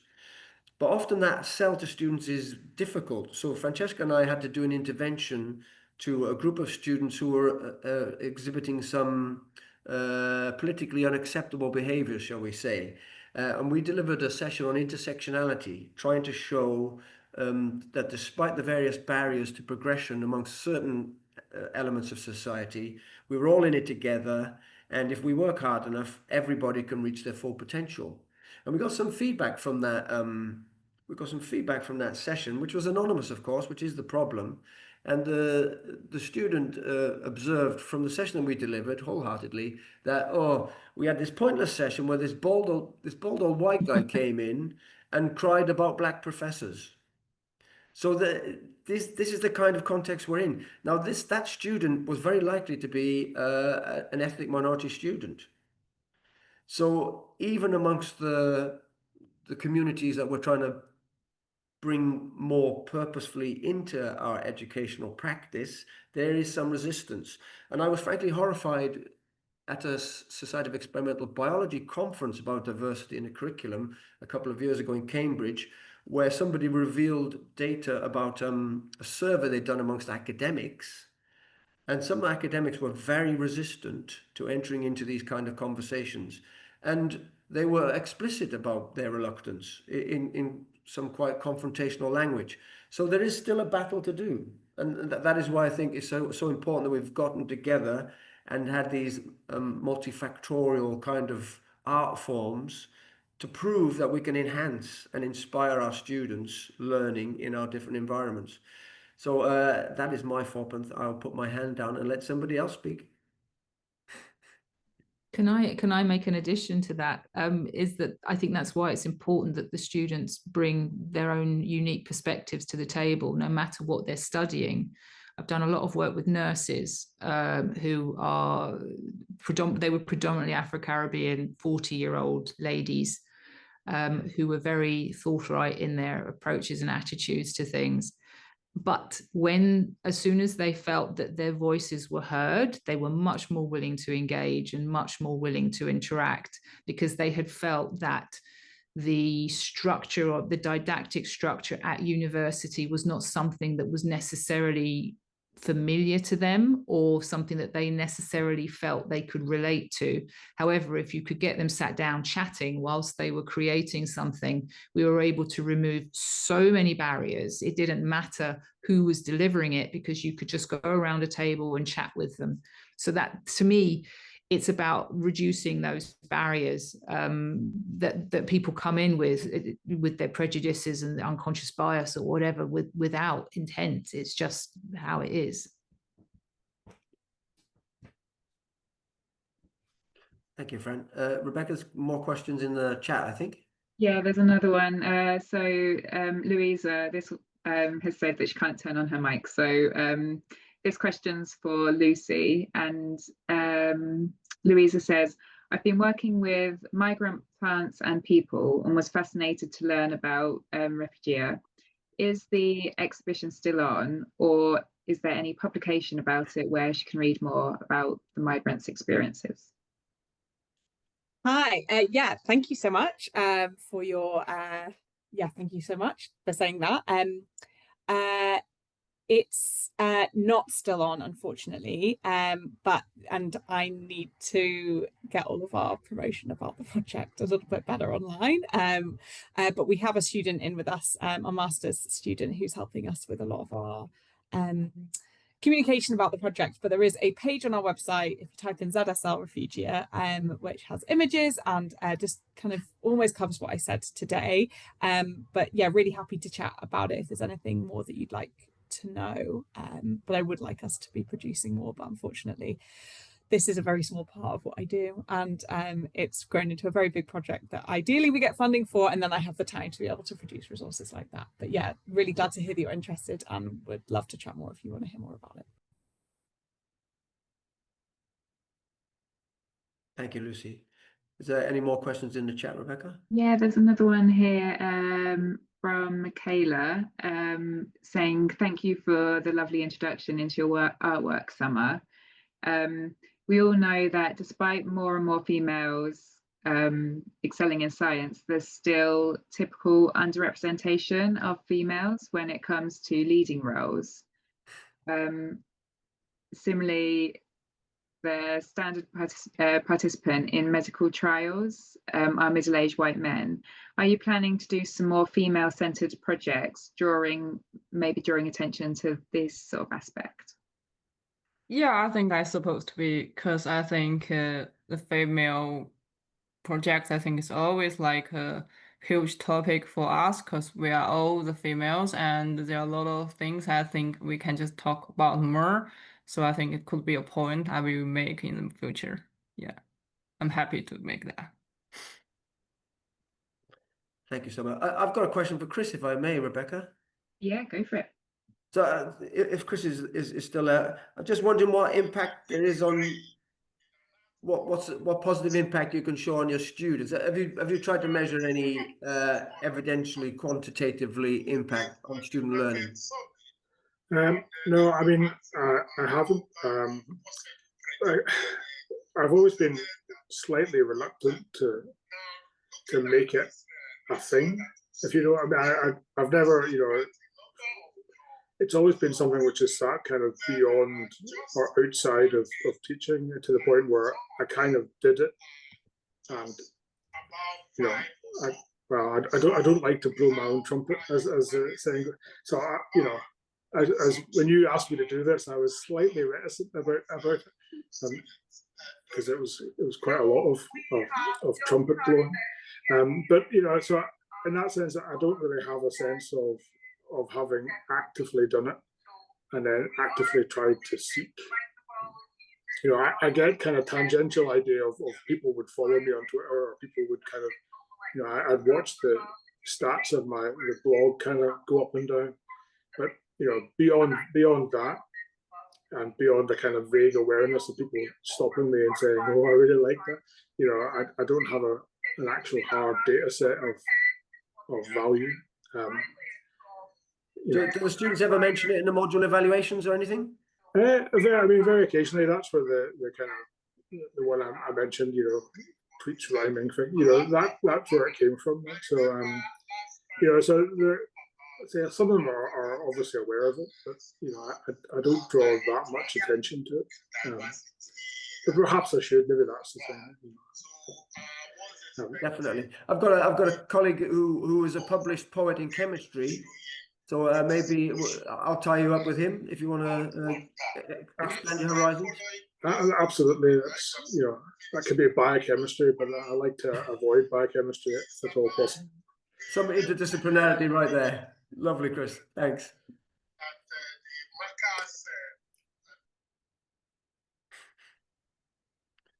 Are there any more questions from the floor, colleagues?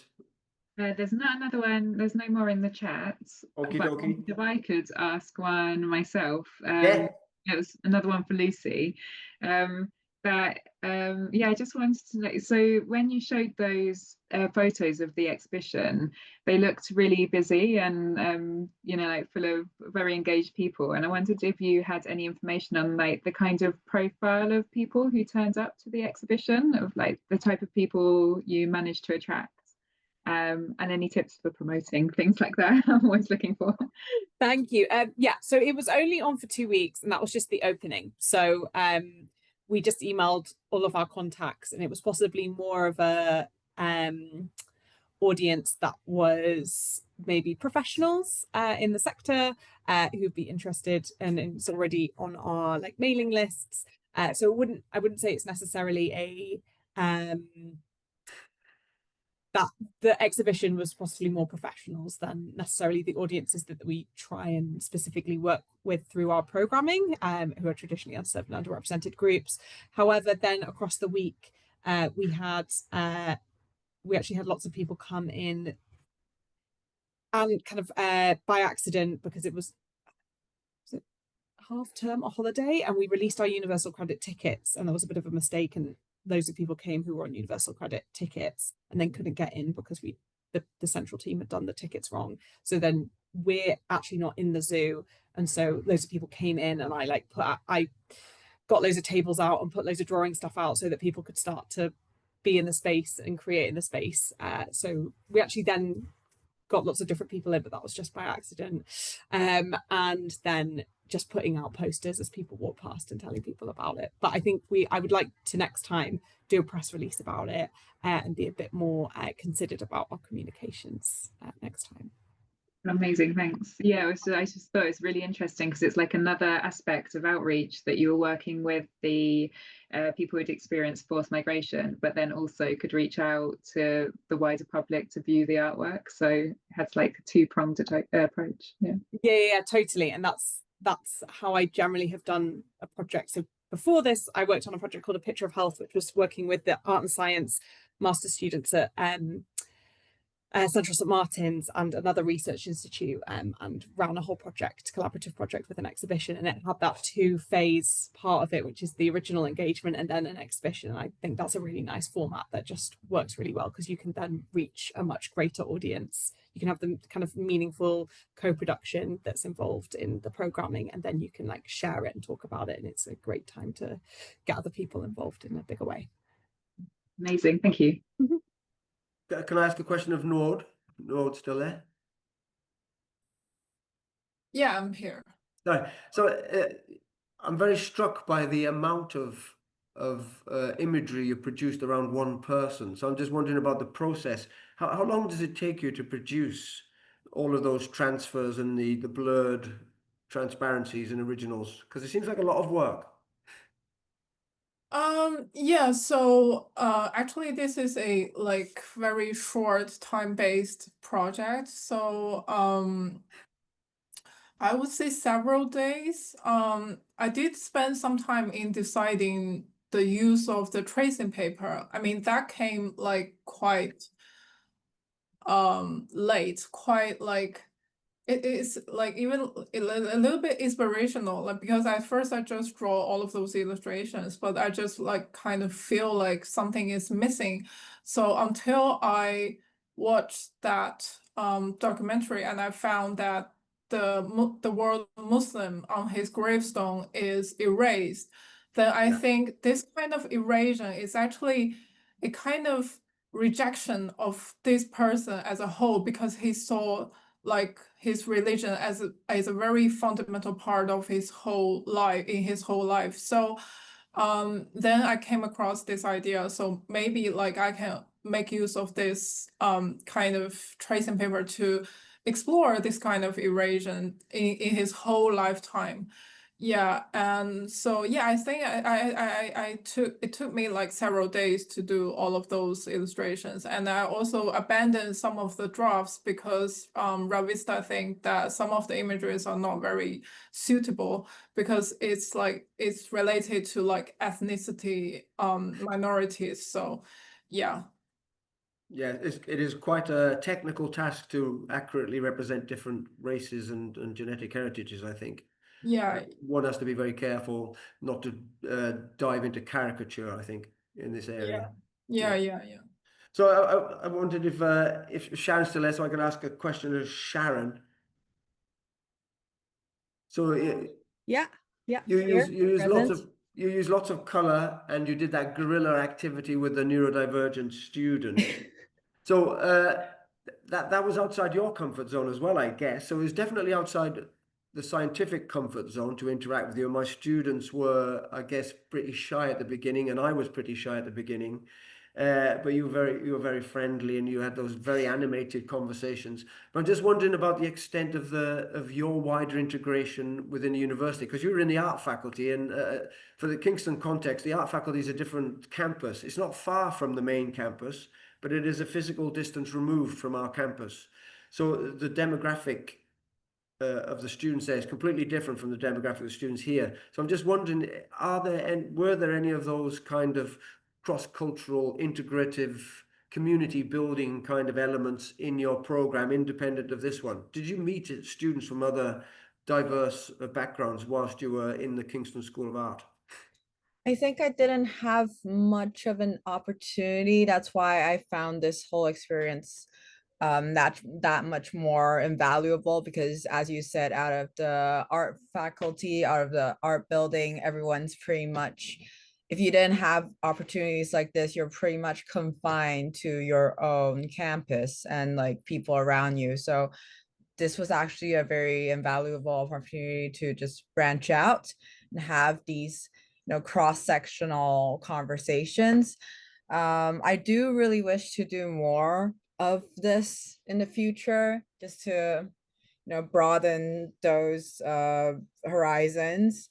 But for the time being, I think that's also why I started thinking about, like these conversations or these platforms, or what you guys are doing in SEB is just like it should be done more already. And I think someone at one point, when we were in that cohort, we were also very excited about having a society in Kingston. Unfortunately, I've already graduated, but I don't know if are the forthcoming students would self-initiate like some sort of society for artists and scientists, and it would be as fun as board games. Yeah. So I think a Fantastic. society would be a great, student initiated stuff is a great start, because everyone has to, from a socializing aspect, I think, as well. So we're going to do a STEAM society, art in Yeah. STEM. Yeah. Yeah. Thank you for the idea. Yeah. Looking forward to it. Yeah. Lovely. Thank you for that. So, friends, we're nearly at the end, and I think I should wrap up by saying that these wonderful art students that we've got here have produced this material, and the Society of Experimental Biology have been so kind as to give us a digital space for that, to have a digital exhibition. So I think all of the links have been put in the chat by the fantastic Rebecca. So this is going to be a semi-permanent digital exhibition of the artwork from these wonderful students. So you can dip into it and out of it as you feel and get inspiration.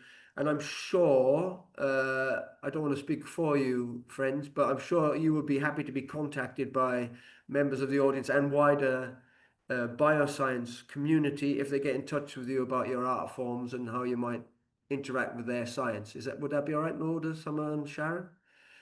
If people contacted you? Oh, yeah, of course. Very Is that all welcome. right? Yeah. Thumbs up mode. Lovely. Okay, so there is this permanent exhibition which portrays the fantastic work of the students. So I urge all colleagues to have a look at that to get inspiration. And it's certainly given my academic career a bit of a boost and gone off into areas I never envisaged my practice going into. So there's a lot to be said for these kind of interdisciplinary conversations. So if that is the last thing to say, then I'm happy to say it, unless anybody else wants to have a burning issue discussed at this juncture. Is there anybody else want to say anything? We're all available offline, so we're all friendly folk, so we'll be grateful to receive any emails. But I think we can wrap it up there. Rebecca, I'll sign it over to you as the organizing genius. I think you summarized it perfectly. So yeah, I'll just end it there and say thank you so much for everyone, all the speakers for taking part and everyone who attended and all your questions. And Heartfelt thank you to Rebecca for setting this up. We really couldn't have done this without her. Fantastic work. Thanks, Nord, Sharon, and Summer. Brilliant stuff. Thanks, Chris and Lucy and Francesca and anybody else I've forgotten. And especially thanks for the SEB. Thanks, everybody.